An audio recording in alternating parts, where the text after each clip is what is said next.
आदरणीय बंधुओं, माताओं व मेरी प्यारी बहनों, राधे राधे।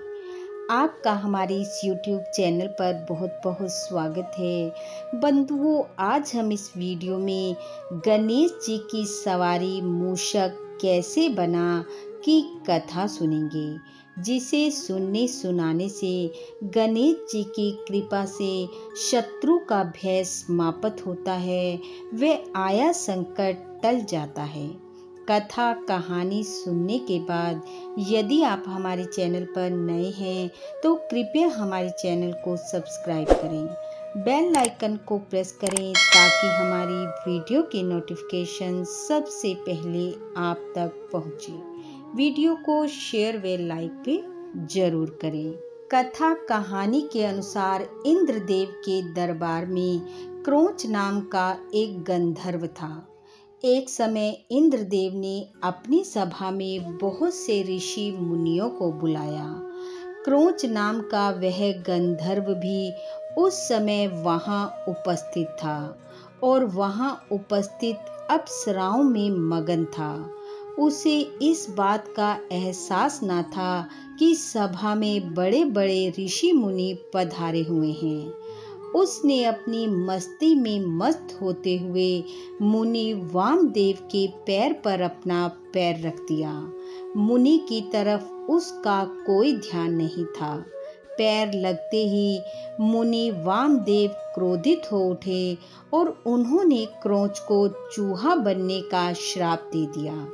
अपनी गलती का एहसास होते ही क्रोंच ने मुनि से माफी मांगी। तब ऋषि ने कहा, मेरा दिया हुआ श्राप मिथ्या नहीं हो सकता।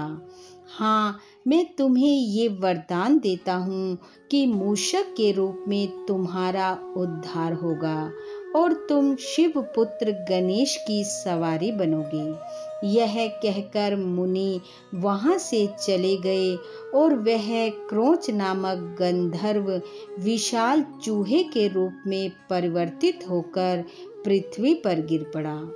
क्रोंच एक विशालकाय चूहा था। वह मिनटों में ही बड़े बड़े पहाड़ों, वनों, वृक्षों और कंदराओं को कुतर देता था। वनों में रहने वाले ऋषि मुनि उसके आतंक से बहुत परेशान थे। एक दिन वह चूहा तपस्या कर रहे ऋषि पराशर की कुटिया में पहुंच गया। उस समय ऋषि पराशर गणेश जी की आराधना कर रहे थे। कुटिया के बाहर उपस्थित ऋषि मुनियों ने उसे भगाने का भरसक प्रयास किया, परंतु वह सफल न हो सके। तब सभी ऋषि एकत्रित होकर गणेश जी के पास गए और जाकर अपनी समस्या बताई। गणेश जी ने चूहे को पकड़ने के लिए अपना पाश फेंका। पाश को देखकर चूहा पाताल लोक में चला गया, परंतु पाश ने उसका पीछा पाताल लोक तक किया और उसे पकड़कर गणेश जी के सामने लाकर छोड़ा। गणेश जी ने चूहे से पूछा, तुमने इतनी तबाही मचा रखी है, इसका क्या कारण है? पर क्रोध में भरे चूहे ने गणेश जी की बात का कोई उत्तर नहीं दिया। गणेश जी ने कहा, अब तुम मेरे आश्रय पर हो, तुम मुझसे जो मांगोगे मैं तुम्हें वही दूंगा, लेकिन तुम महर्षि पराशर को परेशान ना करो। यह सुनकर उस चूहे का अहंकार जागृत हो गया और उसने कहा, तुम मुझे क्या दे सकते हो?